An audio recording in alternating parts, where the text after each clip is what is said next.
Graças a Deus, o Senhor tem nos conduzido, estamos mais uma vez aqui reunidos. Eu quero já agradecer, de alguma forma, já agradecer aos irmãos pela acolhida, pelo carinho com a gente.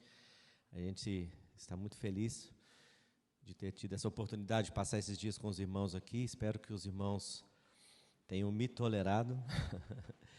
A gente fala de um assunto que acaba se tornando em algum momento repetitivo também.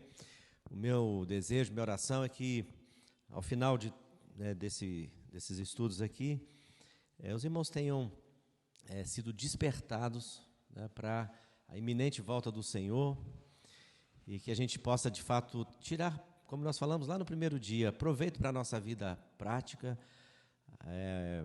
Muitos têm trabalhado, como nosso irmão trabalhou hoje.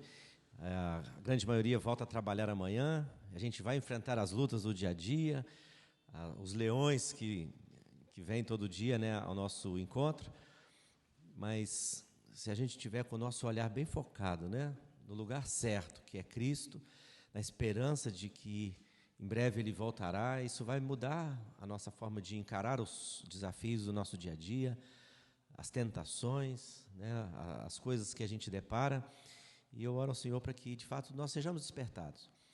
Eu quero agradecer aos irmãos, estou muito impressionado com a comunhão dos irmãos, com a forma com que os irmãos se reúnem, a alegria de estarem juntos, a amizade, que a gente nota isso, no relacionamento com os irmãos. Estou feliz de conhecer os irmãos venezuelanos também, saber um pouquinho da história deles, saber das lutas que eles passaram lá, então outros até têm passado também, e a gente louva a Deus pela igreja também estar em condições de recebê-los, E quero também deixar nosso agradecimento ao Neuci e à Marta, que nos recebeu, e não foram só eles, eles nos receberam na sua casa, mas os irmãos todos nos receberam com carinho. Nós agradecemos pelo momento que a gente passou junto, que está sendo realmente uma bênção, vai ficar marcado no nosso coração para sempre, E vai ficar marcado também lá no canal do YouTube, Os irmãos que quiserem depois ouvir lá, os que não puderam ouvir.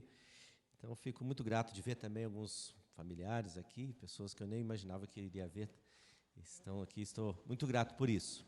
E se os irmãos quiserem passar por lá, estão convidados, pode só nos avisar que nós temos o maior prazer de receber, não só na igreja local, como também na nossa casa. Tá bom, irmãos? Estejam à vontade. Bom, na manhã de hoje, nós estudamos o capítulo 4 de 1 Tessalonicenses, e a gente meditou um pouquinho daquilo que Paulo escreve a esses irmãos que passavam por duas situações muito graves e que se agravou mais essa situação pelo fato de eles não terem certeza de como as coisas iriam acontecer por ocasião do arrebatamento da igreja.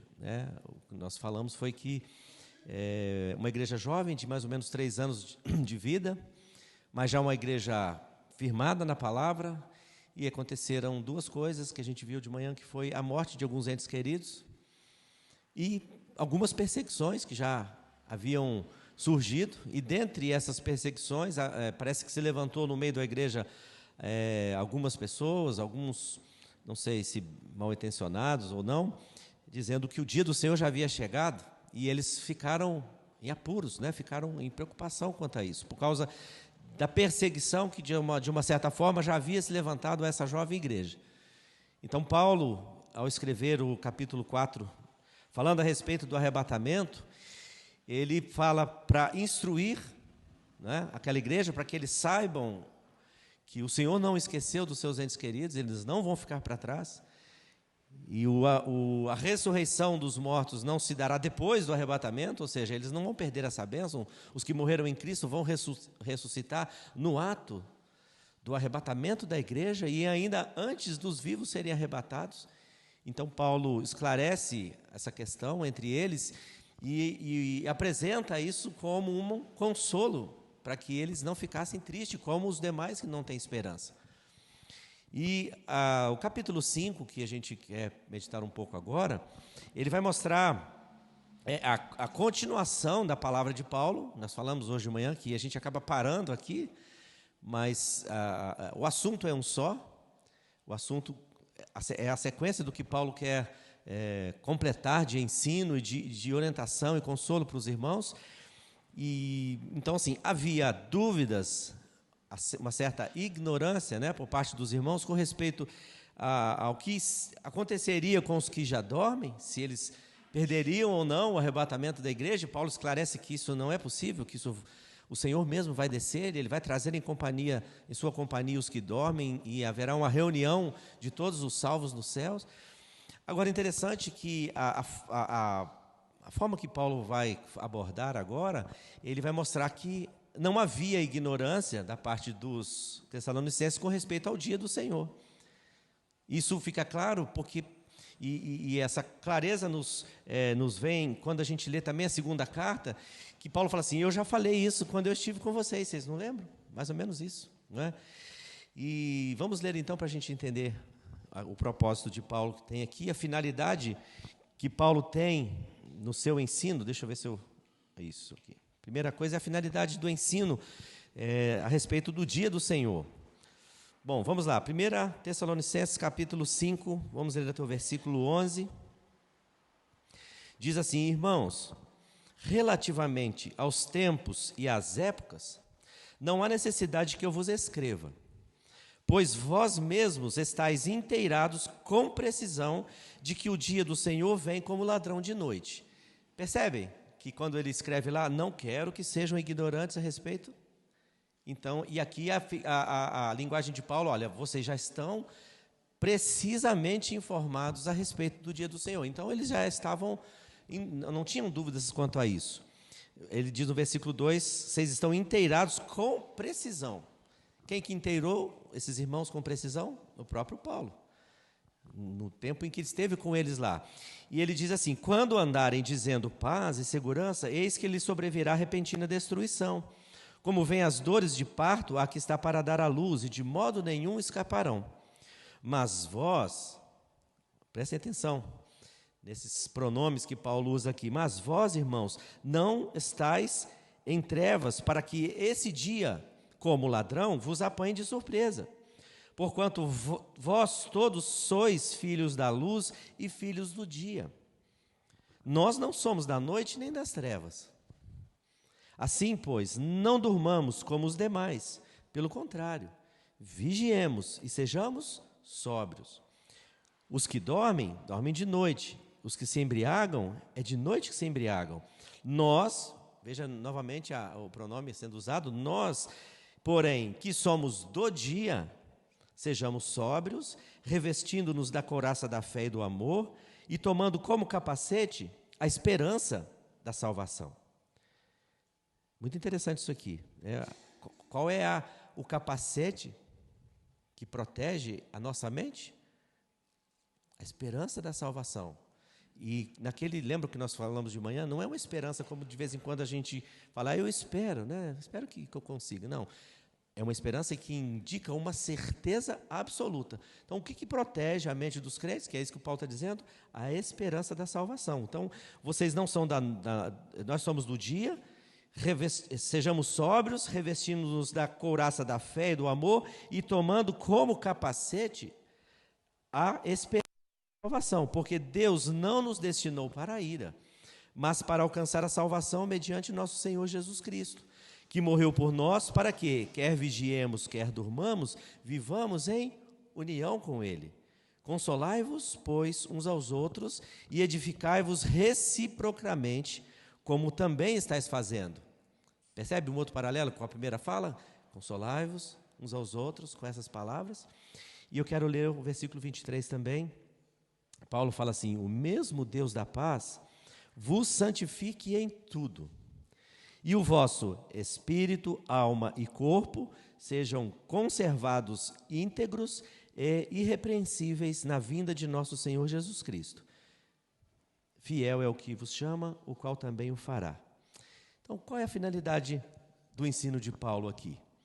A finalidade continua a mesma, ele quer consolar. Nós lemos aqui no versículo 11, ele está consolando. E como ele consola? Instruindo. Irmãos, a maior fonte de consolo que o crente tem é estar inteiramente ou precisamente informado da palavra de Deus. Né? E é muito importante esse aspecto. Né? A igreja só tem direção, rumo, consolo nessa vida quando ela tem ensino. Né? O crente só consegue viver uma vida na luz e se afastar das trevas por causa do ensino. Né? Errais porque não conheceis as Escrituras e nem o poder de Deus.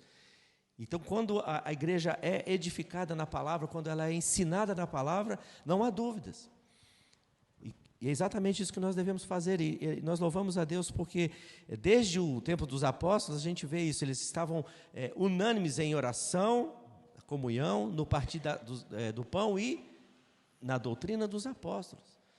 Então, uma igreja que vai permanecer firme até o dia do Senhor Jesus arrebatar-nos, é a igreja que permanece firme no ensino da palavra de Deus. Então, Paulo consola os crentes, instruindo os crentes. Agora, tem um detalhe interessante, que quando ele falou a respeito dos mortos, eles tinham uma certa dificuldade de entender. Mas aqui Paulo fala, olha, vocês já sabem muito bem a respeito do dia do Senhor, e eu não preciso ensinar isso para vocês. Vocês já estão precisamente informados. Olha que interessante o que está lá em Atos 1. Abram lá, irmãos, por favor. Atos 1. Os irmãos vão perceber que a igreja foi sendo edificada, foi sendo instruída ao longo do tempo.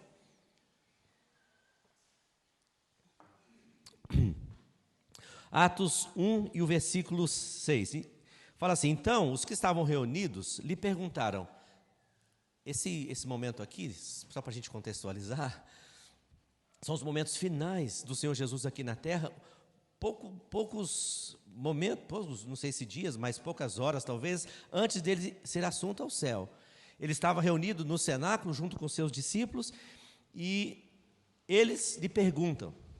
Vejam que a pergunta que os discípulos fazem aqui revela uma certa ignorância, né? Revela que eles ainda não estavam cientes totalmente do que Jesus veio fazer. Jesus já tinha morrido, já tinha ressuscitado, eles ainda estavam em dúvida.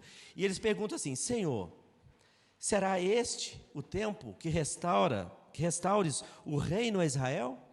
Percebem? Uma pergunta completamente que demonstra uma falta de conhecimento sobre as coisas futuras. Eles estavam interessados em saber, né?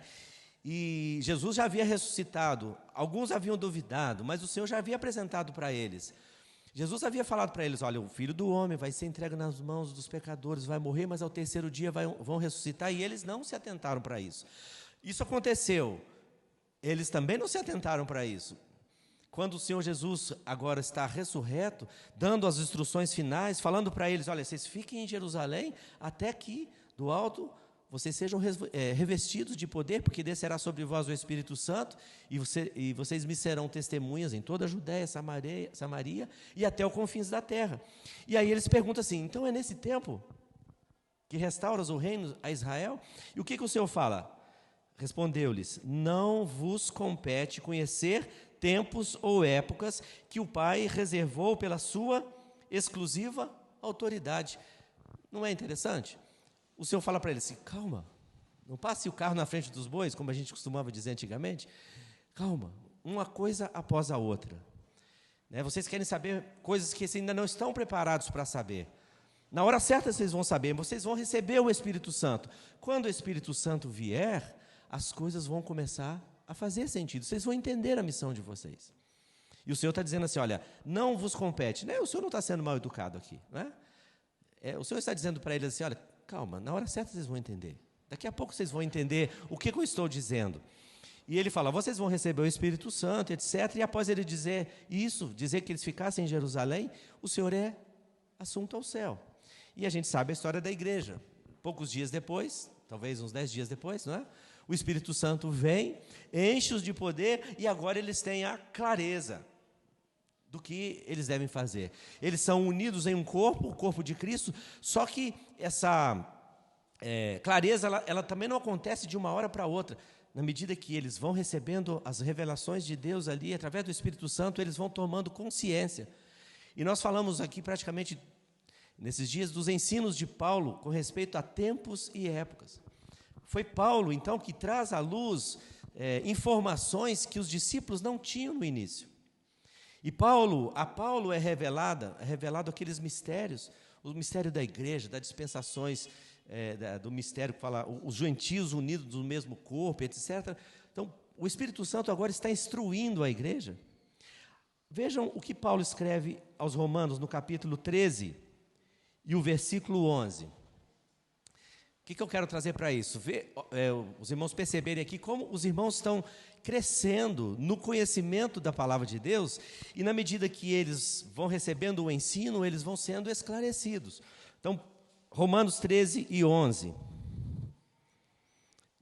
Paulo, escrevendo aos Romanos, ele diz assim: e digo isto a vós outros que conheceis o tempo. Percebem que já houve um progresso no conhecimento dos crentes? Agora vocês já conhecem os tempos. E ele diz assim, já é hora, então, se você conhece os tempos, já é hora de você despertar do sono. Porque a nossa salvação agora está mais perto do que quando nós cremos. Então, na medida que nós vamos caminhando, a nossa salvação vai se aproximando, aquele momento final que nós seremos arrebatados. Vai a alta noite e vem chegando o dia. Deixemos, pois, as obras das trevas e revistamo-nos das armas da luz. Andemos dignamente, como em pleno dia, não em orgias e bebedices, não em impudicícias e dissoluções, não em contendas e ciúmes, mas revesti-vos do Senhor Jesus Cristo e nada disponhais para a carne no tocante às suas concupiscências. Olha o que Paulo está dizendo e compara com o que Jesus disse. Olha, vocês não compete saber, vocês ainda não estão preparados para receber essa informação, vocês vão saber no tempo certo. Agora Paulo está falando aos romanos, está dizendo assim, vocês já conhecem o tempo, e vocês sabem que é hora de despertar do sono. Percebe, irmãos, que quando a gente conhece escatologia, quando a gente conhece os tempos, as eras, os eventos futuros, o que isso traz para nós? Despertamento. Eu paro de dormir espiritualmente, eu acordo espiritualmente. Se houver algum crente que está no sono, no cochilo espiritual, ele é despertado. Porque a iminência do retorno do Senhor Jesus desperta o nosso coração. É o que Paulo está dizendo. Ele fala assim, a noite está indo alta, vai chegar o dia. Ele usa aqui um exemplo, né? Então, olha, é hora dos crentes cada vez mais deixar as obras das trevas e se revestir da luz. Reforçando mais um pouco ainda, o que o ensino escatológico produz em nós? Santificação. Na medida que eu vejo que eu estou próximo daquele grande dia, e esse grande dia pode ser hoje, eu vou cada vez mais deixar as trevas e andar na luz. E então, chega no capítulo 5 de 1 Tessalonicenses, versículo 1, quando Paulo, mais uma vez, escrevendo essa carta aos irmãos, ele fala assim, irmãos, eu não preciso falar mais nada para vocês de tempos e épocas, porque vocês já estão precisamente ensinados. Não é muito bonito ver isso? Uma igreja, irmãos que vão crescendo no conhecimento do Senhor, não sabiam nada, já sabiam muita coisa, agora eles já sabem tudo, eles estão inteirados. Então, Paulo está ensinando aqui no capítulo 5 que o conhecimento que eles tinham já era suficiente para eles saber os tempos e as épocas, e eles deveriam agora perseverar nisso, porque o dia do Senhor viria como um ladrão. Agora, interessante isso, né, irmãos? Se o dia do Senhor vem como ladrão, mas antes dele precisa acontecer o arrebatamento, então o dia do Senhor não é tão iminente assim, não é? Mas é iminente, porque o dia do Senhor só chega quando o arrebatamento acontece. São eventos distintos? São distintos. Mas o arrebatamento é como se fosse a trava. Destravou, chega o dia do Senhor. Na medida que nós temos essa consciência, né, que o dia do Senhor virá, mas antes disso nós seremos tirados, isso é consolo para nós. E Paulo está ensinando isso aqui. Por que Paulo está ensinando? Qual é a preocupação de Paulo aqui? Parece que havia no meio dos crentes alguém que estava descansado, né? Tranquilo. achando assim, não, vamos viver, o Senhor vai demorar. Lembra que a gente falou isso aqui, que pode até havido no meio do povo de Deus, por causa das perseguições, alguém falando assim, não, nós já estamos no dia do Senhor, agora não adianta. Paulo fala assim, não, irmãos, não é hora da gente relaxar, é hora da gente ficar mais alerta. E ele vai mostrar aqui que o dia do Senhor vai pegar os incrédulos de surpresa, não os salvos. E ele vai mostrar por que os incrédulos é que serão surpreendidos, porque eles não estão preparados. Eles não estão preparados. Agora, os crentes vão ser surpreendidos no arrebatamento da igreja? Não. Por quê? Porque nós já estamos preparados. E é exatamente isso que Paulo fala aqui, olha, vocês, irmãos, versículo 4, não estão nas trevas para que aquele dia vos apanhe de surpresa. Então, o conteúdo do ensino de Paulo aqui é justamente isso. Olha, eu vou mostrar para vocês como vocês devem viver, porque vocês são filhos da luz, e como estão os descrentes, né? A situação dos incrédulos aqui, ele mostra, olha, o versículo 3, virá sobre eles repentina destruição.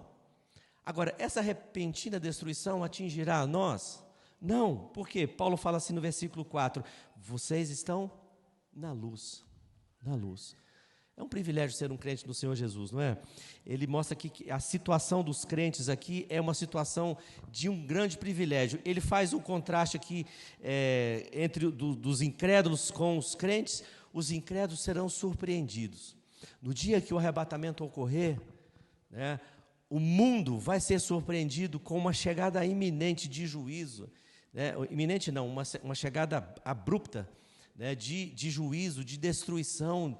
A Bíblia mostra a respeito do dia do Senhor, que é um dia de grande tribulação, como nós já temos falado aqui.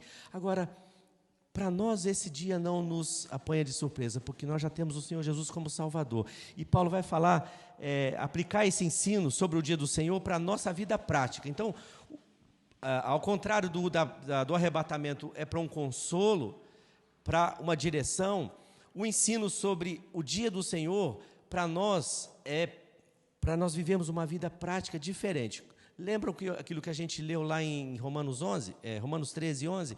Vocês não são das trevas, vocês são da luz. E é isso que Paulo vai dizer aqui. Olha no versículo 5. Porque vós todos sois filhos da luz e filhos do dia. Não somos da noite nem das trevas. Interessante isso aqui. Por que os crentes não são das trevas? E Paulo vai apresentar aqui pelo menos 3 razões, porque o dia do Senhor não vai nos apanhar de surpresa. Primeiro, os crentes vivem num reino diferente. Quando ele fala aqui, nós não estamos em trevas, nós não somos da noite, as trevas aqui apontam para um reino, um domínio. E nós não fazemos mais parte desse reino, desse domínio das trevas. Lembra o que Paulo escreveu também aos Colossenses, capítulo 1, versículo 13? Ele diz assim, ele, o Senhor Jesus, nos transportou do império das trevas, ou melhor, nos libertou do império das trevas e nos transportou para o reino do Filho do seu amor, no qual temos a redenção, a remissão dos pecados. Então, qual é o local, qual é o reino que os crentes no Senhor Jesus vivem hoje? No reino da luz. Paulo está dizendo assim, olha, aquele dia que alguns entre vocês estão dizendo que chegou, não chegou porque vocês não fazem parte dele. Vocês são da luz, vocês não são das trevas. O dia do Senhor vai apanhar apenas os incrédulos, porque eles são das trevas. Então aqui é mais uma prova, né, de que o dia do Senhor não é para nós, porque nós não fazemos parte das trevas, nós somos da luz. Nós somos alvos da promessa do Senhor de não provar esse dia. Esse dia vai ser um dia de trevas, de juízo para quem não anda na luz. Aqueles que não têm o Senhor Jesus como Salvador. É interessante também que Paulo usa aqui que os crentes desfrutam desse status, né, dessa posição. O nosso relacionamento com Deus é de filhos da luz. No versículo 5, e essa expressão, filhos da luz, indica a forma com que nós relacionamos com Deus. Nós não relacionamos com Deus de forma superficial, nós somos filhos dele. no dia que cremos no Senhor Jesus, nós nos tornamos filhos dele. Agora, você imagina o filho passar pela tribulação, por aquela tribulação, por aquele dia? Não, porque nós somos filhos da luz. Aquela tribulação virá sobre aqueles que são filhos das trevas. Nós já mudamos de status, nós já estamos na presença de Deus, nós desfrutamos de um relacionamento íntimo com Ele, diferente daqueles que andam nas trevas. Portanto, quem está do lado de cá, filhos da luz, não teme o juízo que vai abater nesse mundo, porque esse juízo é para os filhos das trevas. É o que Paulo está dizendo. Ele vai mostrar o seguinte: ao contrário daquilo que vai acontecer com os descrentes, que serão apanhados de surpresa, nós não. A promessa que tem sobre nós não é de juízo, mas de livramento. Livramento. Salvação e vida. É o que ele diz aqui no versículo 5, capítulo 5, versículo 9. Deus não nos destinou para a ira. Os salvos, irmãos, não está destinado para sofrer a ira, mas está destinado para a salvação. E eu achei interessante aqui que Paulo vai está conduzindo esse ensino para fazer com que, olha, se você é da luz, você tem que andar como filho da luz. Então, o ensino que Paulo está não é apenas instrutivo aqui, é para despertar. Como é que você, como crente, tem andado? Você um dia creu nele como Salvador, e no momento que você creu, você se tornou um filho da luz. Você é um salvo em Cristo. Agora, há uma diferença entre o seu status, a sua posição diante de Deus, e o seu estado. Vocês conseguem entender isso? Há uma diferença entre um filho obediente e um filho desobediente. Ambos são filhos, mas um está em obediência e o outro não. Então Paulo está dizendo assim: olha, vocês são filhos da luz. Agora, será que a vida prática de vocês no dia a dia é de alguém que anda na luz, de fato? E ele está dizendo assim: olha, nós não somos do dia.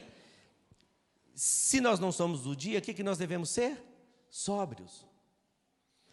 Um crente tem que ser alguém sóbrio. O que é alguém sóbrio? O que é um ébrio? O ébrio é uma pessoa que bebe a ponto de perder os sentidos. No sentido espiritual, um crente pode ser ébrio? Pode. Quantos crentes têm andado descuidados com as coisas espirituais, descuidado com o seu caráter, com a sua vida, com o seu comportamento, e ele se torna um crente ébrio. Ele perde a sobriedade. Quantos crentes hoje têm desonrado o nome do Senhor? Paulo está dizendo assim: olha, vocês têm um status que é filhos da luz, agora vocês precisam andar como ele, como filhos da luz. No dia a dia, o meu viver aqui precisa ser compatível com a minha posição. Deixa eu dar um outro exemplo para ver se eu consigo deixar mais claro. Por exemplo, a gente elege um político para ser um prefeito, por exemplo, da cidade. No momento em que ele é eleito, ele recebe o título de prefeito. Agora, e se ele não fizer nada? E se ele, não vou usar mal os recursos e tal? Ele é um prefeito? Mas ele é um mau prefeito.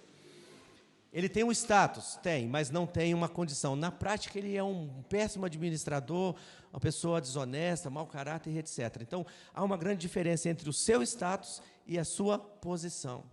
Essa é uma realidade. Essa é uma realidade também que pode existir na vida de muitos crentes. E Paulo está escrevendo sobre isso aqui para mostrar assim: irmãos, vocês são filhos da luz, aquele dia não vai apanhar vocês de surpresa, porque vocês não foram destinados para esse período, mas nós, como crentes, precisamos viver na luz, andar na luz, sendo sóbrios. Então, veja como isso implica na vida prática. E Paulo está querendo trazer para os crentes um despertamento, falando: vocês devem viver aqui de forma que a luz de Cristo brilhe nas ações de vocês, naquilo que vocês falam, naquilo que vocês pensam, nos seus negócios, nos seus relacionamentos, etc.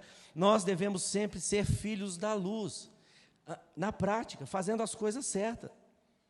Nós não podemos confiar apenas no status e achar: sou crente em Jesus e agora está tudo bem. Não, nós precisamos viver uma vida que agrada ao Senhor. E o Senhor espera isso de nós. E isso se chama santificação. Então, A santificação é um resultado, deve ser um resultado de alguém que sabe que foi salvo, tem a dimensão correta da salvação em Cristo, sabe que em breve o Senhor Jesus vai voltar, e ele vive aqui, então, coerente com o seu status. É muito triste a gente ouvir pessoas falando assim, crente igual fulano, Deus me livre. Não é? Não sei se os irmãos já olharam isso, eu tenho tristes experiências de pessoas que desonram o nome do Senhor Jesus com uma postura de vida incoerente com a sua posição em Cristo. E Paulo está exortando os crentes aqui, olha, vocês devem ser sóbrios, revistam da couraça da fé. O que é a couraça do soldado? Ela vai proteger o seu peito, né? Ela vai fazer uma proteção nos órgãos vitais. Ou seja, vocês revistam da couraça da fé, ou seja, se vocês têm a fé no Senhor Jesus Cristo, protege isso. Vive uma vida de acordo com a sua profissão de fé, e você estará sendo protegido. E ele diz aqui também, tome como capacete a esperança da salvação. Irmãos, aqui há algo interessante, o capacete é colocado na cabeça, não é? Protege a cabeça. O que está na nossa cabeça, né? A nossa mente, não é? Paulo está dizendo assim, olha, vocês protejam a mente com a esperança da salvação. Os dias que nós estamos vivendo, nós temos falado aqui, nas conversas particulares, a gente tem visto um ataque feroz de Satanás, não fisicamente, não numa luta de carne e sangue, mas numa luta espiritual. E onde a luta espiritual ocorre? Ela ocorre o campo de batalha espiritual é a mente. Satanás tem trabalhado hoje nas mentes, porque se ele conquistar a sua mente, ele vai conquistar você. A gente tem falado sobre as ideologias que os nossos filhos nas escolas estão expostos. Eles estão preocupados em conquistar a mente dos nossos filhos. E não só deles, mas a nossa também. E quando Paulo escreve aos Romanos, capítulo 12, ele fala assim, transformai-vos pela renovação da vossa mente. Não sejam conformados com esse mundo, mas transformem a vida de vocês com a renovação da vossa mente. O crente só conseguirá sobreviver espiritualmente aqui no mundo com a sua mente renovada pela palavra de Deus. Irmãos, é muito fácil nós começarmos a deixar os princípios da palavra de Deus. Isso aqui é coisa do passado, né? Os antigos lá que faziam, não precisa não tem problema não, isso não tem nada a ver. Para quê? Né? É outro tempo, né? É uma outra geração, é uma outra cultura. E nós vamos cedendo na nossa mente, né, nos princípios, nos valores, naquilo que o Senhor ensinou, nos papéis do homem, da mulher, dos presbíteros, dos diáconos, dos pregadores do Evangelho, de nós crentes no Senhor Jesus. Cada um vai contemporizando. Satanás vai, com o passar do tempo, minando as nossas mentes. Nós temos que ter cuidado, porque nos dias que nós estamos vivendo, a luta vai se acirrar ainda mais. E eu me recordo, irmãos, eu estou vendo várias crianças aqui, eu fiquei me lembrando aqui, eu me recordo de Moisés, quando nós conhecemos a história dele, da situação que o povo de Israel vivia naquele tempo. As crianças eram tomadas à força e eram lançadas no rio Nilo. Joquebede protege aquele filho o quanto pode, até o ponto de não poder mais esconder, e ela coloca naquele cestinho, no lugar estratégico, para que a filha de Faraó pegasse aquela criança e cuidasse, ele não fosse morto. E depois, Miriam, que acompanha aquilo ali, dá uma grande sugestão, você não quer que eu arrume uma babá para cuidar dele, não? Ele cuida para você, e pega a sua mãe, e aquela mãe então cuida daquele filho, e eu fico impressionado com Joquebede, que em pouquíssimo tempo, eu não sei dizer quanto tempo, mas ela teve poucos anos. Talvez Moisés tenha ido de vez para o palácio lá no Egito com 6, 7 anos. Mas ele chegou naquele lugar com a sua mente completamente transformada pela sua mãe. A sua mãe fez um trabalho excepcional. Porque lá em Hebreus 11, quando fala do momento que Moisés precisou tomar uma decisão, ele fala assim, no momento em que ele teve que decidir, ele falou assim, eu escolho o povo de Deus, eu escolho ser maltratado com o povo de Deus, do que por um pouco de tempo ter prazer no pecado. Moisés tinha aquilo na sua mente que foi a sua mãe que colocou. Então, cada um de nós tem a responsabilidade de ensinar os nossos filhos o mais cedo possível, levá-los a Cristo o mais cedo possível, para que a sua mente seja capturada pelo Senhor. Porque Satanás trabalha e continuará trabalhando nesse mundo para capturar as mentes dos crentes, dos jovens, das crianças, dos adolescentes. Há uma grande responsabilidade. Então, Paulo está aplicando aqui o ensino sobre o dia do Senhor, que vai pegar de surpresa os incrédulos, mas a nós não. Nós somos da luz, mas se vocês são da luz, vivam como filhos da luz. Cada vez mais nós precisamos abrir a nossa mente, o nosso pensamento, se voltar para a palavra de Deus e nos apegarmos a ela. Os princípios, os valores espirituais têm sido totalmente banidos, e quantos crentes e quantas igrejas têm se afastado da presença de Deus, deixando de lado os valores, os princípios espirituais, porque a mente dos crentes tem sido capturada. Então Paulo está dizendo assim, olha, protejam a mente de vocês com a esperança da salvação.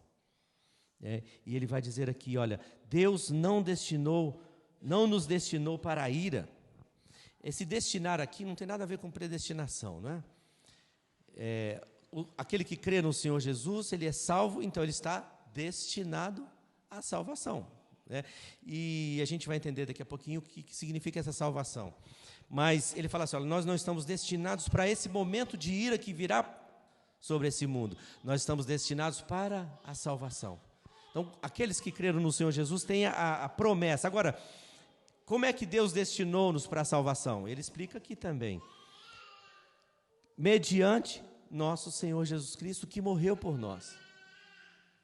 Então, qual é a garantia de que nós não fomos destinados para a ira? O Senhor Jesus morreu por nós. O seu sangue nos salvou. E nós estamos destinados para a vida eterna. E independente do que acontecer conosco, nós estamos unidos a Ele, porque Ele morreu por nós. E Paulo encerra então no versículo 11 dizendo assim, consolai-vos, pois, uns aos outros, e edificai-vos reciprocamente, como também estáis fazendo. Esse aqui é um outro ensino, irmãos, que Paulo dá para os crentes. Olha, ajudem-se uns aos outros. Isso é muito interessante. Nós passamos esses dias, juntos aqui. Quantas conversas a gente teve?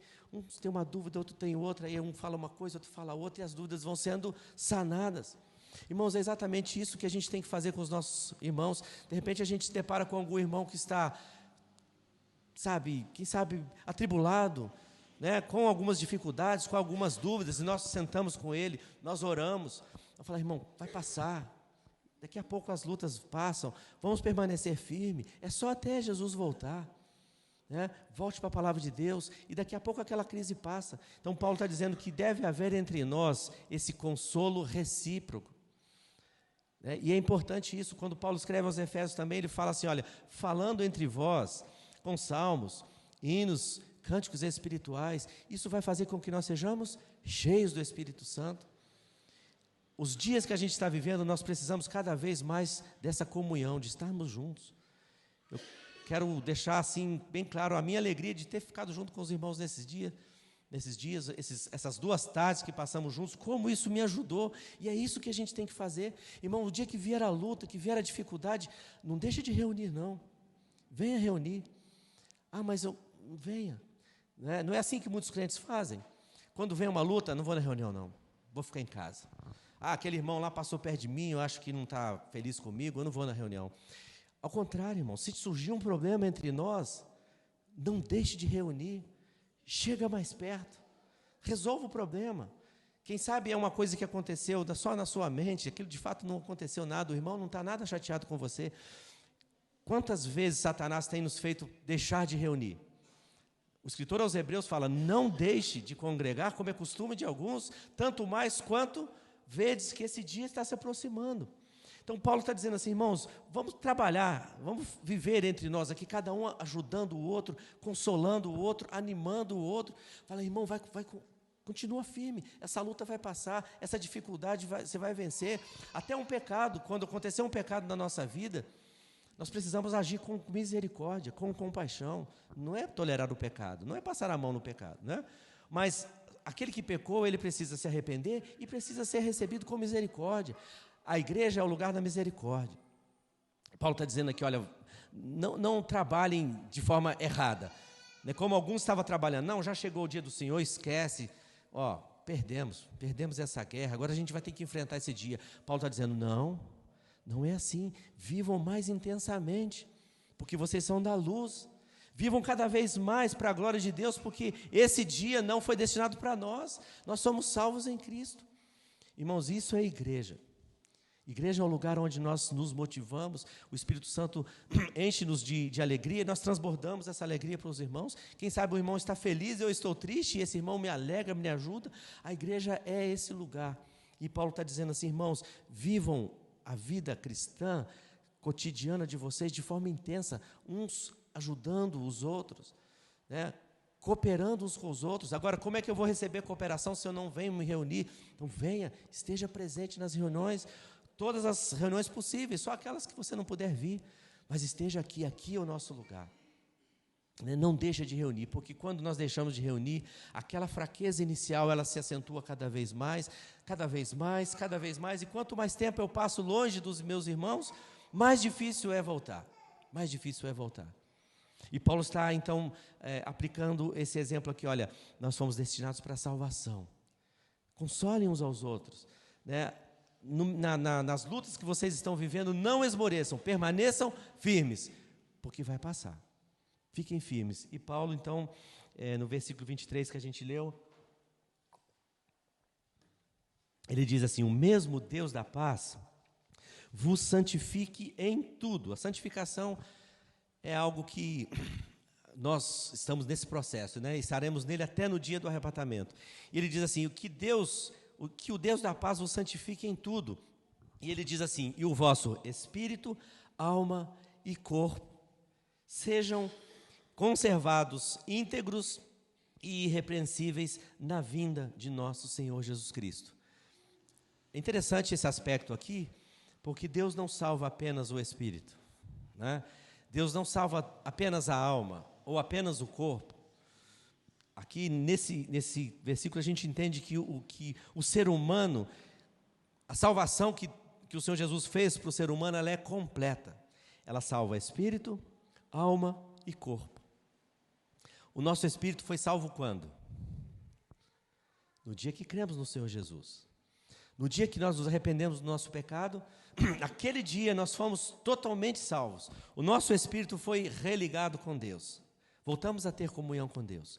E naquele dia, naquele momento, nós ganhamos o direito de sermos filhos de Deus, o nosso nome é escrito no livro da vida e não há mais nenhuma condenação para aqueles que estão em Cristo Jesus. Esse é o primeiro aspecto da salvação.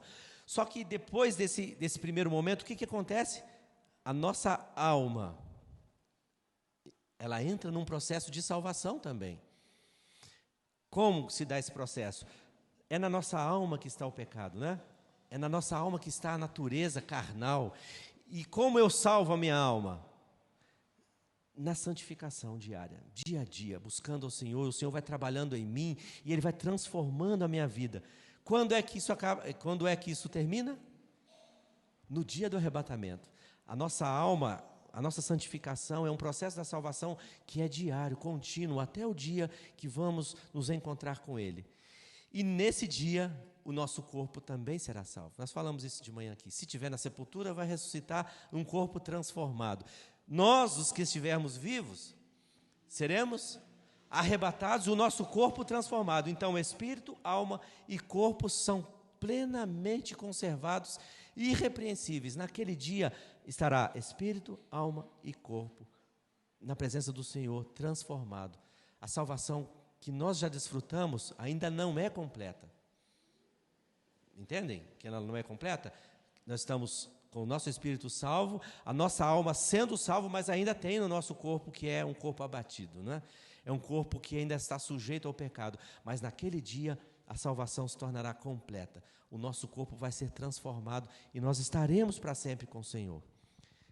Então, quando Paulo está falando aqui a respeito nós não somos da noite, nós somos da luz, nós somos do dia, ele está trabalhando na nossa alma, fazendo com que a nossa alma seja transformada. Isso é santificação. Mas com vistas aquele dia em que, naquele dia, seremos totalmente transformados. Nós não teremos mais um corpo que sujeito à doença, não é? À enfermidade, à dor e muito menos ao pecado. No dia que a gente creu no Senhor Jesus, nós fomos livres da pena do pecado. A santificação nos livra do domínio do pecado. E a glorificação que acontecerá naquele dia vai nos livrar da presença do pecado. Naquele dia nós estaremos totalmente transformados. Então Paulo fala esse ensino para impactar a nossa vida, no nosso viver diário, como nós devemos andar. Se temos um status de filhos da luz, nós não podemos andar diferente, temos que andar como filhos da luz. Paulo está nos exortando a olhar para a nossa vida, e eu quero desafiar aqui a cada um de nós a olhar para a sua vida. O que eu preciso consertar? O que falta ainda na minha experiência para eu agradar mais a Deus, servir mais ao Senhor, deixar pecados, deixar vícios, quem sabe, alguns que a gente tem, não estou falando de bebida, nem de droga, nem nada disso, mas assim, situações, né, que a gente precisa vencer, faltas que a gente tem a vencer, pecados que nos assediam constantemente. Vamos olhar para Cristo, né, vamos olhar para esse dia que está próximo, ou quem sabe é hoje ainda, e vamos viver a nossa vida aqui para agradar a Deus, porque nós somos filhos da luz, somos filhos do dia. E o Senhor espera que nós vivamos assim. E se todos nós, irmãos, vivemos dessa forma, o nosso vizinho vai notar a diferença. A nossa família, aquele familiar que ainda não creu no Senhor Jesus, vai ver o que aconteceu com ele. Ele está diferente. Que o Senhor nos ajude a olhar para o dia que Ele vai nos transformar e a nossa vida já ser impactada e transformada ainda hoje. E se o Senhor nos abençoar, nos permitir, na próxima oportunidade, a gente vai encerrar também falando do capítulo 2 de Tessalonicenses, mostrando que também não fomos destinados para aquele dia. E Paulo faz uma defesa muito clara disso, mostrando como acontecerão os eventos após o arrebatamento da igreja. E eu quero, desde já, chamar a atenção de alguém que está entre nós, que ainda não é salvo no Senhor Jesus. Você está tendo uma oportunidade que pode ser, quem sabe, a última. Não deixe passar. Quem sabe uma criança, quem sabe uma jovem, um adolescente, não sei. Não perca a oportunidade. Nesses dias você tem tido a oportunidade de ouvir a palavra de Deus e tem tido a oportunidade de crer no Senhor Jesus e ser salvo também da ira, como nós, os que já cremos, estamos salvos. Que o Senhor nos abençoe.